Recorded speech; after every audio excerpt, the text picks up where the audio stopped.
You return to your home after a long, tiring day and turn on the TV to unwind. As you're flipping through channels, you turn to a news station for an update on events happening around the nation. What amount of trust do you have with the news being reported? Do you trust what the newscaster is saying, or the network they represent? You might, but your friends and family likely don't.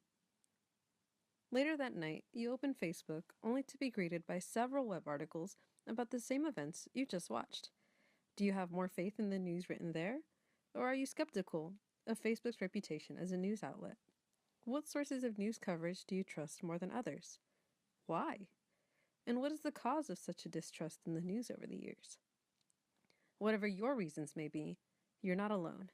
In perceptions of media and media effects, there was a large leap from 14.6% of people distrusting news in 1973 to 41% in 2006. In a news article released in the Pew Research Center's Journalism Project in 2018, Katerina Matza went deeper into what people distrusted. According to this article, people were most likely to distrust written works than they were to distrust those seen on TV or on social media. She later went on to argue that where people got their information from was as important as what their information was. In this image taken from the article, you can see that over half of all media users assume that the news they are receiving is inaccurate. You can also notice that the most untrusted form of media is print. This comes as a surprise, since print was the first source of widely spread news. Another graph obtained from the same source shows that 43% of American adults will use Facebook as their main source of news, despite an overall distrust in social media at 42%.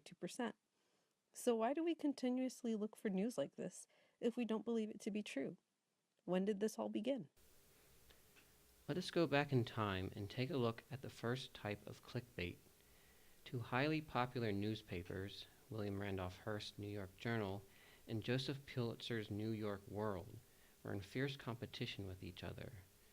To draw in more readers to their particular paper, sensational, attention-grabbing headlines were often used. The late 1890s found both papers at their sensational peak, as articles highlighting the Spanish-American War littered every page with little evidence to back up most of the claims. The explosion of the USS Maine, which set off the war, was the most publicized. Pulitzer's New York World had a front-page headline exclaiming, "Maine explosion caused by bomb or torpedo," with accompanied drawing of the ship exploding with debris and bodies flying in all directions.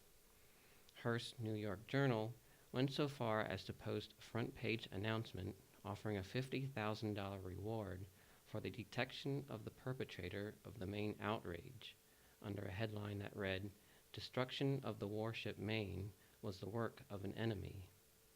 The point of these, at times, outrageous claims was less about supplying the public with truthful information than to sell more newspapers than the opposition. The term that was given to this type of sensational news reporting was yellow journalism. A lot of steps have been taken to combat fake news and make platforms more reliable for their viewers. One main example of this reform is Facebook. Facebook and its creators have been in the news a lot recently, and its creator, Mark Zuckerberg, has started a new initiative to eliminate or make viewers aware of fake news. One of the biggest changes includes adding trust indicators to the context button that provides more information on posts. In Facebook's news feed, this change really began to take effect after the US presidential election. Many people pushed that fake news had influenced many votes. In conclusion, even though fake news has been around for many years and for many stories, we recently started to take a hard look at how it influences our everyday life. The way people look at news has changed because they have started to distrust what they were being told. With so many news platforms to get information from, there are equal enough ways to find something different about the same story.